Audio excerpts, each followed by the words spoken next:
ఈ రమణ భాషణంలో నవంబర్ 27, 1938 భాషణలు 589. చిరకాల భక్తుడు సోమసుందర స్వామి చాలా కాలంగా భగవాన్ భక్తుడైన సోమసుందర స్వామి అని ఆయన భగవాన్ ఇలా ప్రశ్నించాడు. భగవాన్, అద్దంలో ఆకాశం ఉంది, అది వస్తువుని ప్రతిబింబిస్తుంది, అవునా? అద్దంలో ఆకాశం ఉంది కదా. అద్దం అంటే ఖాళీ, అక్కడ అద్దం పెట్టు, అక్కడ ఆకాశం ఉంటుంది కదా, అంటే ఖాళీ ఉంది. అది వస్తువుల్ని ప్రతిబింబిస్తుంది. ఏ వస్తువు ఉంటే ఆ వస్తువుని చూపిస్తుంది. ఇవన్నీ అద్దంలో ఎలా ఇముడుతున్నాయి భగవాన్? ఆ వస్తువులన్నీ ఆ అద్దంలోకి ఎలా వచ్చేస్తున్నాయి? దాన్ని ఎదురుగుండా పెడితే చాలు, ఆ వస్తువు ఆ అద్దంలోకి వెళ్ళిపోతుంది. అద్దం దాన్ని ఎలా ప్రతిబింబించుకోగలుగుతోంది అన్నాడు. అంటే మహర్షి వారు అంటున్నారు, విషయాలు ఆకాశంలో ఉంటాయి, విషయాలు ఆకాశము రెండు అద్దంలో ప్రతిబింబిస్తాయి. ఆకాశం అంటే ఖాళీ కదా, విషయాలు ఖాళీలో ఉంటాయి, విషయాలును ఆకాశము రెండు అద్దంలో ప్రతిబింబిస్తాయి. ఆ ఖాళీ ఉంటుంది, దానిలో విషయాలు కూడా ఉంటాయి. విషయాలు ఆకాశంలో ఉన్నట్లే ప్రతిబింబంలోనూ ఉంటాయి. ఈ ఆకాశంలో ఎన్ని విషయాలు ఉన్నాయి, అలాగే ఏవేవి ఉన్నాయో ఆ ప్రతిబింబంలోనూ, నీ ముఖంలో ఏవేవి ఇంద్రియాల అవయవాలు ఎలా అలా ఉన్నాయో అలాగే అద్దంలో కూడా ఉంటాయి కదా. ఉంటాయమ్మా. కాబట్టి విషయాలు ఆకాశంలో ఉన్నట్లే ప్రతిబింబంలోనూ ఉంటాయి. అద్దం చాలా పల్చన, దాని పరిమితిలో విషయాలు ఎలా పట్టగలవు? అద్దము చాలా పల్చగా ఉంటుంది, అది పరిమితిగా ఉంటుంది, చిన్న అద్దం. ఈ విషయాలు ఎలా పట్టగలవు? ఇన్ని విషయాలు, ఇంత పెద్ద దృశ్యం ఆ చిన్న అద్దంలో ఎలా పట్టేస్తోంది? అప్పుడు ఆ భక్తుడు ఘటాకాశం ఉదాహరణ ఈ విషయాన్ని ఎలా వివరించగలదు? కుండలో ఆకాశం ఉంది అంటున్నారు కదా, ఆ ఉదాహరణ ఈ విషయాన్ని నాకు ఎలా వివరించాలో చెప్పండి, వివరించి చెప్పండి అన్నాడు. అద్దంలో ప్రతిబింబం ఉంది కానీ ఉట్టి ఖాళీ ఆకాశమే, కొండే. ఉట్టి ఖాళీ కొండలో ఆకాశం ఉంది కదా. కాబట్టి ఘటాకాశంలో ప్రతిబింబం లేదు. ఘటం అంటే కొండ. ఆ ప్రతిబింబం కుండలోని నీళ్లలోనే ఉంటుంది, ప్రతిబింబం ఉండదు. కుండలో ఆకాశమే, అక్కడ ప్రతిబింబం ఏమి ఉండదు, ఆకాశమే ఉంటుంది. అవునమ్మా. ఆ కుండలో ఉన్న నీళ్లల్లోనే ప్రతిబింబం ఉంటుంది. నీళ్లు ఉంటే దానిలో ప్రతిబింబం ఉంటుంది. చెరువులో నీరు కుండల్లో నింపితే అన్ని కుండల్లోనూ చెరువులోనూ కూడా క్రమంగానే ఆకాశం ప్రతిబింబిస్తుంది కదా. ఒక చెరువు ఉంది, ఆ చెరువులో ఆకాశం ప్రతిబింబించింది, చెరువులో ఉంది. ఆ చెరువులో నీళ్ళను ఒక 10 కుండల్లో పోశారు, 10 కుండల్లోనూ ఆకాశం ఉంది. అంటే ఆకాశం 10 కుండలు అయ్యిందా? లేదు. లేకపోతే చెరువు అంత అయ్యిందా? కాదు. అలాగే ప్రతి వ్యక్తిలోనూ సర్వ విశ్వము ప్రతిఫలిస్తుంది. అంతఃకరణ అనే చిన్న అద్దంలో ఈ విశ్వమంతా ప్రతిఫలిస్తూ ఉంటుంది అన్నారు భగవాన్. ఆ భక్తుడు, కుండల ముఖాలన్నీ చెరువులోని నీటి మట్టానికి పైగానే ఉండాలి కదా, కుండల ముఖాలన్నీ నీటి మట్టానికి పైగానే ఉండాలి కదా అన్నాడు. అవును, అలాగే చెరువులో నీటి అడుగున కుండలు మునిగి ఉంటే గుర్తించగలమా? ఈ కుండలన్నీ నీటిలో ముంచేస్తే మరి ఇంకెలా గుర్తిస్తావు? ఒకే ఆకాశం, ఈ కుండలన్నీ నీటిలో మునిగిపోయాయి, చెరువులో ఆకాశం ఒక్కటే కనిపిస్తుంది.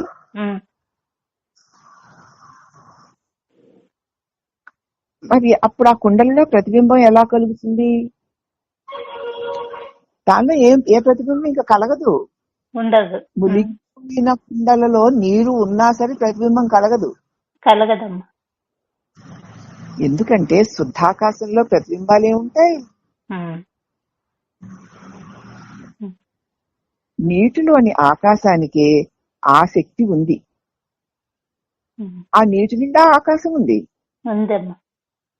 ఆకాశముతో నిండిపోయిన నీటిలో మునిగినవన్నీ కూడా కదా ఆ ఆకాశంలోనే ఉన్నాయి.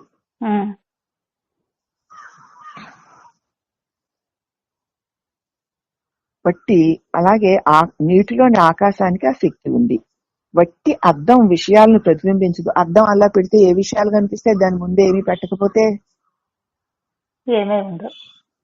దాని వెనుక వెలుతురు చొరబారిన రంగు పూస్తేనే ఇటు మామూలు అద్దం పెట్టాడు, ఏం కనిపిస్తాయి? ఏ బొమ్మలు కనపడవు. దాని వెనుకాతల వెలుగు చొరబారిని ఒక రంగు పూస్తేనే ఎదుటనున్న విషయాలను ప్రతిఫలించగలుగుతుంది. అద్దం వెనుకాతల ఒక ఎర్రని రంగు పూస్తారు. అది పూస్తేనే అది దానిలోకి ఇంక వెలుగు అవతల నుంచి రావట్లేదు.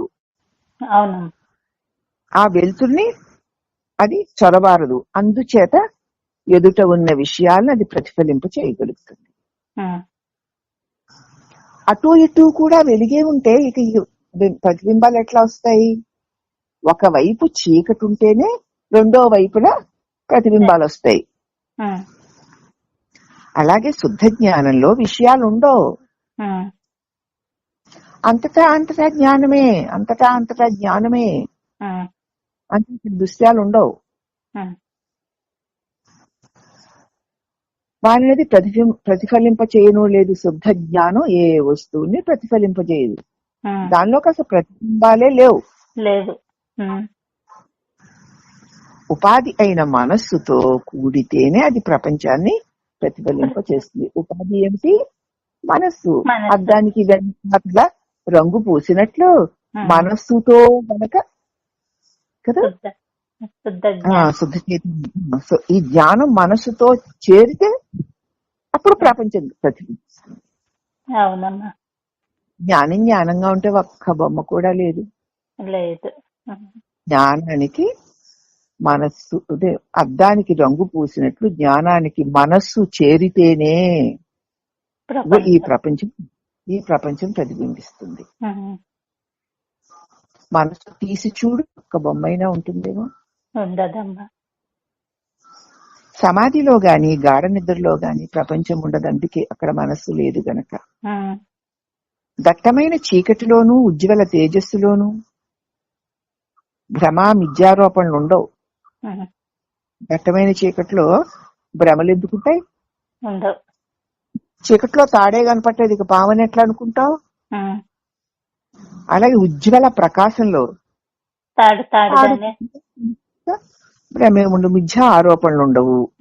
తాడు పాముగా తోచేది మసక వెలుతుల్లోనే. శుద్ధ చైతన్యం తేజంగానే ఉంటుంది. శుద్ధ చైతన్యం ప్రకాశంగానే ఉంటుంది. కేవల జ్ఞానం అంతే. దాని నుంచి వెడలిన మనస్సు, ఆ శుద్ధ జ్ఞానంలో నుంచే వెడలిన మనస్సు విషయాలు వేరు వేరు అని భ్రాంతి చెందుతుంది. శుద్ధ కేవల జ్ఞానంలో నుంచే వెలువడిన మనస్సు నేను అన్న ఒక తలంపు విషయాలు వేరు వేరు అని భ్రాంతి చెందుతూ ఉంటుంది. అప్పుడు భగవాన్ అంటే కాబట్టి మనసే ఈ దర్పణం అన్నమాట. అంతే, మనసే అర్థం. అవునమ్మా. ఇప్పుడు భగవాన్ అన్నారు మనస్సు మనస్సు మనస్సు. అదేమిటి?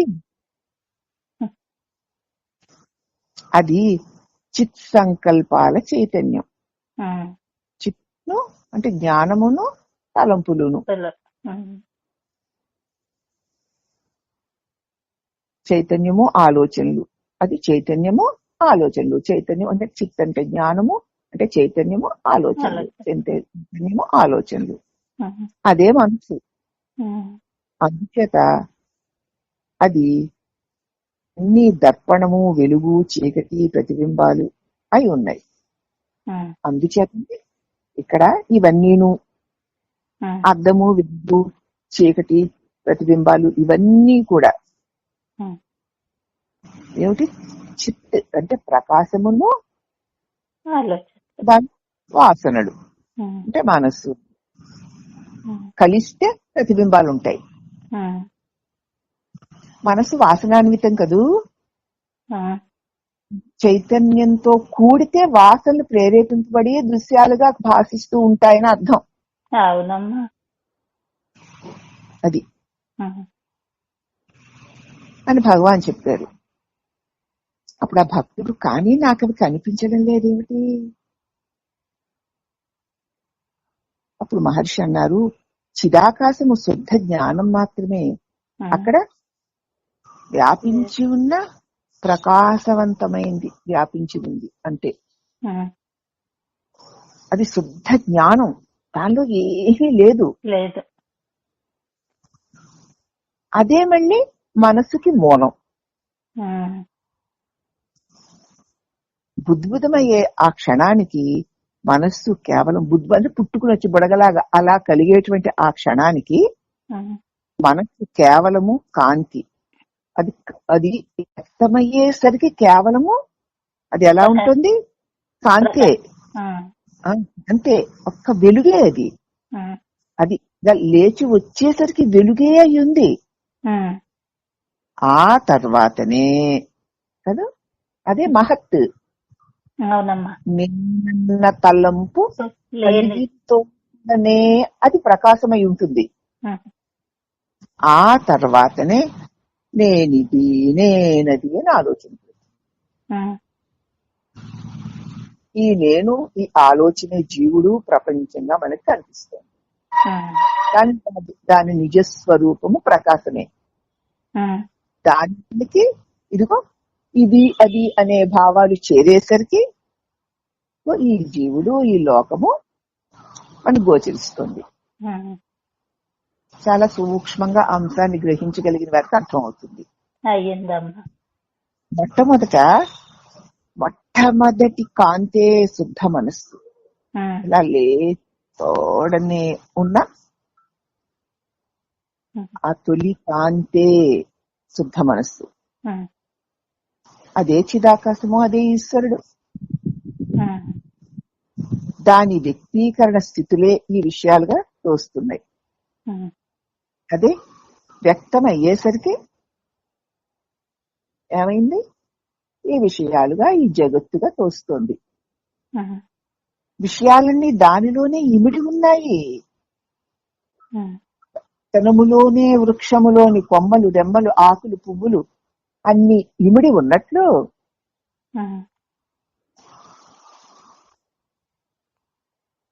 ఆ మనస్సులోనే వ్యక్తమైన కాంతి మనస్సు. ఆ కాంతి తర్వాతనే నేను, ఇది, అది అనేటువంటి భావాలు. ఆ కాంతిలోనే విత్తనంలో వృక్షం ఉన్నట్లు ఈ జగత్తు, ఈ ఆలోచనలు, ఈ ప్రపంచము దానిలోనే ఉన్నాయి. ఆ మొట్టమొదటి కాంతే శుద్ధము, చిదాకాశము, ఈశ్వరుడు. దాని వ్యక్తీకరణలే ఇగో ఈ విషయాలుగా మనకు గోచరిస్తున్నాయి. ఎందుకంటే ఈ విషయాలన్నీ దానిలోనే ఇమిడి ఉన్నాయి కదా. ఆ నేనులోని చిన్న బీజం పెద్ద వృక్షం అయిపోయిందమ్మా.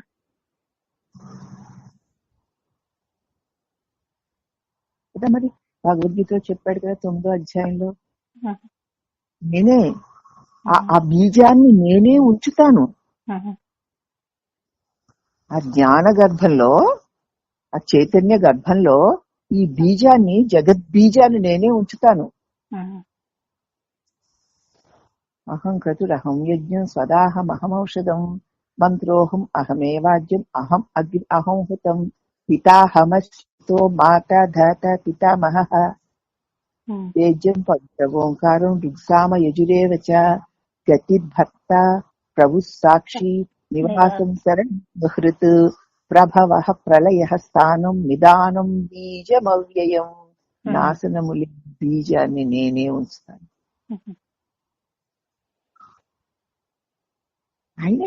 ఆయనలో నుంచి వస్తుంది అది. ఆ నేనున్న బీజం చైతన్య ప్రకాశములో ఇమిడి ఉన్న ఒక భావన. ఆ భావన విశ్వమంతా ఇమిడి ఉంది. అది వ్యక్తమైతే విశ్వం అవుతుంది, అవ్యక్తమైతే ప్రకాశం అవుతుంది.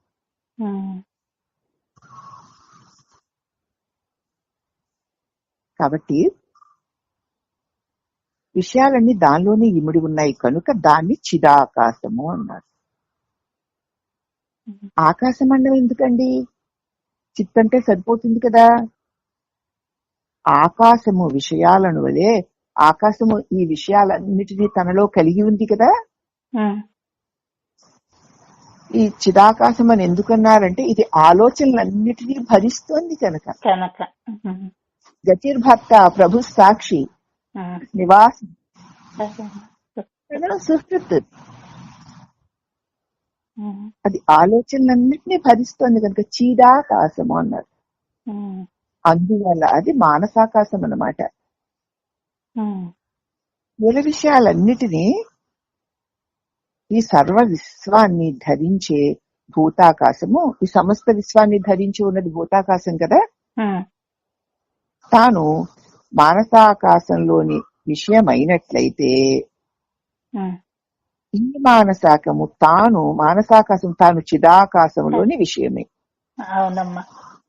స్థూల సమస్త విశ్వాన్ని ధరించి ఉన్నటువంటి తెలియబడుతున్న ఈ భూతాకాశము మనసులో భావనలో ఉంది. మానసాకాశానికి విషయం అది.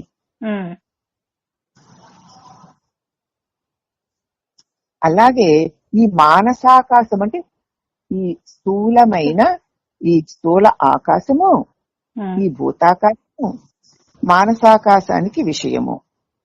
ఈ భూతాకాశము మానసాకాశము చిదాకాశానికి విషయము. చిదాకాశానికి మానసాకాశం తెలియబడుతోంది, మానసాకాశానికి భూతాకాశం తెలియబడుతోంది. అవునమ్మా. మనకి భూతాకాశంలోని ప్రపంచము మానసాకాశానికి విషయాలైతే మానసాకాశము మనసులోని ఆలోచనలు చిదాకాశానికి విషయం తెలియబడేది. చిదాకాశము చేత తెలియబడేది మానసాకాశము, మానసాకాశం చేత తెలియబడేది భూతాకాశం.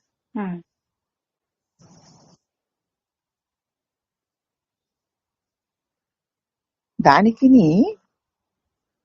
మానసాకాశం తాను చిదాకాశంలో విషయమే. దానికి చివరిది కేవలం ఉత్త చిత్. చిదాకాశానికి మానసాకాశం విషయం అంటే చిదాకాశానికి మానసాకాశం ఒక విషయంగా ఉంది, తెలియబడేదిగా ఉంది. అవునా? అలాగే మానసాకాశానికి భూతాకాశం విషయం, మనసుకే ఈ భూత ప్రపంచం తెలియబడేదిగా ఉంది. కానీ ఇది మానసాకాశం అయితే ఈ మానసాకాశం విషయం ఇది. దీనికి ఈ చిదాకాశానికి అంటే కూడా చివరిది ఇంకా పైన చిత్ అంటే ఆకాశం లేదు, విషయాలేమీ లేవమ్మా. ఎందుకంటే దానికి విషయం లేదు, తనకి తానే ఉంది. కేవలం శుద్ధ జ్ఞానమై అలా నిలిచి ఉంది. అప్పుడు శ్రద్ధగా వింటున్న భక్తుడు దాన్ని ఆకాశం అనుట ఏమి, భూతాకాశము జడము కదా అన్నాడు. అప్పుడు మహర్షి అన్నారు, ఆకాశ పదము జడమైన భూతాకాశాన్నే కాకుండా జ్ఞానాన్ని కూడా తెలుపుతుంది. ఆకాశం అంటే వ్యాపించి ఉండడం. ఆకాశం అన్న పదము జడమైన భూతాకాశాన్నే కాకుండా శుద్ధ జ్ఞానాన్ని కూడా, శుద్ధ జ్ఞానం కూడా వ్యాపించే ఉంది గనక దాన్ని ఆకాశం అంటే వాడారు. జ్ఞానం అంటే విషయ జ్ఞానం కాదు, అది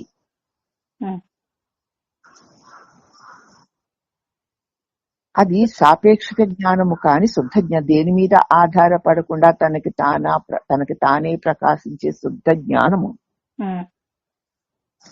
ఒంటిగా ఏకంగా విలక్షణంగా అన్నింటికీ పరముగా తనకు తానే ప్రకాశిస్తున్న ఉజ్వల ప్రకాశము. తానొక్కడే. అక్కడ విషయం అన్నదే లేదు. అప్పుడు ఆ భక్తుడు అన్నాడు, సరే దానిని ధ్యానంలో ఊహిస్తూ ఉండమంటారా? ఇప్పుడు మనం ఇదంతా విన్నాక సేపు ఉన్నాక చేసే ధ్యానం చేస్తే దానేగా ఊహిస్తావు, ఊహిస్తూ ఉండాలా అన్నాడు. అప్పుడు భగవాన్ అన్నాడు, ఊహించడం ఎందుకు? అదే ఊహించడం అనేది అది మనకి వేరుగా ఉంటే చేయగలం. నువ్వు దేహంగా ఉంటే చేసేది ఊహలు అపోహలు. నువ్వు దేహంగా ఉండి ఆ ప్రకాశమే నేను అంటే అది ఊహే. అవునమ్మా. అది ఊహ అంటాం ఆ మాట, అది ఊహ. అది మనకి వేరుగా లేదు అని తెలుస్తోంది. మరి వేరుగా లేనట్టు నువ్వు ఉంటే ఊహించక్కర్లా. శుద్ధ జ్ఞానానికంటే వేరుగా మనకి ఉనికే లేదు కదా. లేదమ్మా. నిజానికి ఉన్నది ఆ శుద్ధ జ్ఞానమే. అది ఫలానా అని ఇట్టిది అట్టిదని ఎట్లాగా ఊహించగలం? లేదు. ఇట్టిదట్టిదనరాని అద్భుత స్థితి అందునా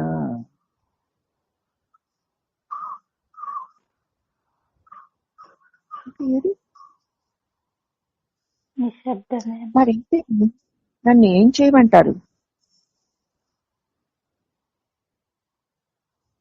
ఇప్పుడు మహర్షి అన్నారు, నువ్వు కాండాన్ని ముందు వదులుచుకోవడం నేర్చుకో. తర్వాత నువ్వు అయిందేదో ఎవరు దాన్ని అందించక్కర్లేదు. ముందు ఈ పని చేయడం మానేసి ఇదిదా అదదా ఓహో దాన్ని ఊహించనా. కాండాన్ని పట్టుకొని అయిందాన్ని ఊహించినంత మాత్రాన నిన్ను వదలకపోతే అది నీకు అందుతుందా? అందరికి చెంపదెబ్బ నిజంగా. అప్పుడు భక్తుడు అడుగుతున్నాడు, వినడానికి ఇప్పుడు ఎంత బాగా ఉందో, కానీ తర్వాత దాన్ని పూర్తిగా మర్చిపోతాను భగవాన్. ఎంత ఇన్నోసెంట్ గా, ఎంత ప్యూర్ గా మాట్లాడుతున్నాడు చూడు, ఎంత బాగుందో నాకు అనిపిస్తుంది, నాకు తెలుస్తోంది అని మళ్ళీ మర్చిపో.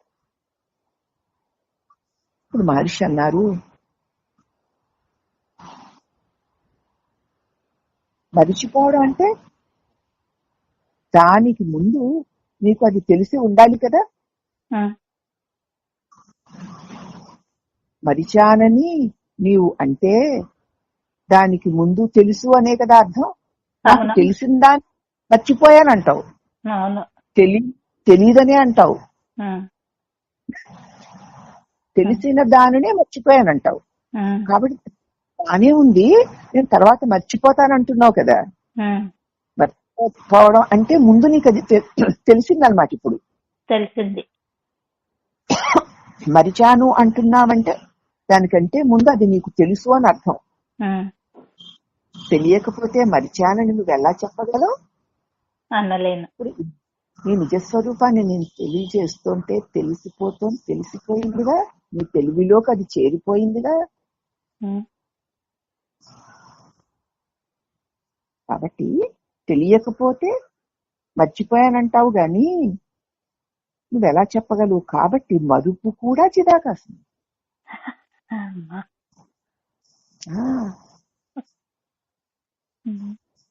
మరిచి కూడా ఉన్నాను. అయితే మరి నాకు అది స్పష్టంగా తెలియడం లేదు ఎందుకు?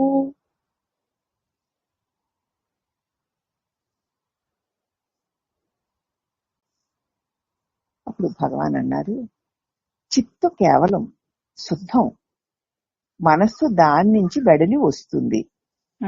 మనస్సు ఆలోచనల నిర్మాణం. తమస్సు లేక అజ్ఞానం అడ్డుపడ్డం వల్ల శుద్ధ జ్ఞానం నీ నిజ స్థితికి వేరుగా అనిపిస్తూ ఉంటుంది. ఉమ్, తమస్సు అంటే అజ్ఞానం అడ్డుపడ్డం వల్ల మరుపు అంటే అదే ఉన్నావు. ఉమ్, ఇది అడ్డుపడింది. ఉమ్, అడ్డుపడ్డం వల్ల నీ శుద్ధ జ్ఞానం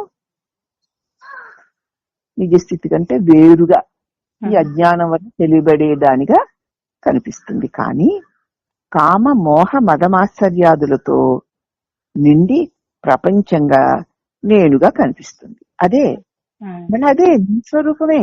అవునమ్మా. అజ్ఞానం అడ్డుపడేసరికి కామక్రోధ లోభమోహ మదమత్యాలతో నిండిపోయి నీ ప్రపంచంగా నేనుగా అది కనిపిస్తుంది. ఉమ్, అందుకే కామాదులు సత్యాన్ని కప్పి ఉంచుతున్నాయి అంటున్నారు. ఉమ్, కాబట్టి నీకు మరుపు వస్తోందంటే ఏది నీకు ఆ మరుపుని కలిగిస్తోందో అడ్డొచ్చిందో చూసి తొలగించుకో. ఉమ్. ఇంకంతే. ఏదడ్డొచ్చిందో తెలిస్తే దాన్ని రానే రానివ్వమ్మది, తెలియకుండా వచ్చేస్తుంది అది. అవునమ్మా. అది ముందు కాండాన్ని వదిలించుకున్నాక ఉమ్, వదిలించుకుంటూ పోతే ఉన్నది అదే. ఉమ్, పైగా అది మర్చిపోతున్నానంటే ఇంతకు ముందు నీకు తెలిసిందే. ఉమ్, మరుపు ఎందుకు వచ్చిందంటే అజ్ఞానం ఉండడం చేత అది అడ్డొచ్చి ఉమ్, అది నీ తెలివిలో చిదాకాశంలో ఉన్నదే. ఉమ్, అజ్ఞానం అడ్డొచ్చి అది లేనట్లు ఇంకా ఏవో ఏవో ఉన్నట్లు భాషింపచేస్తుంది. ఉమ్. ఆ అడ్డు తొలగించుకో.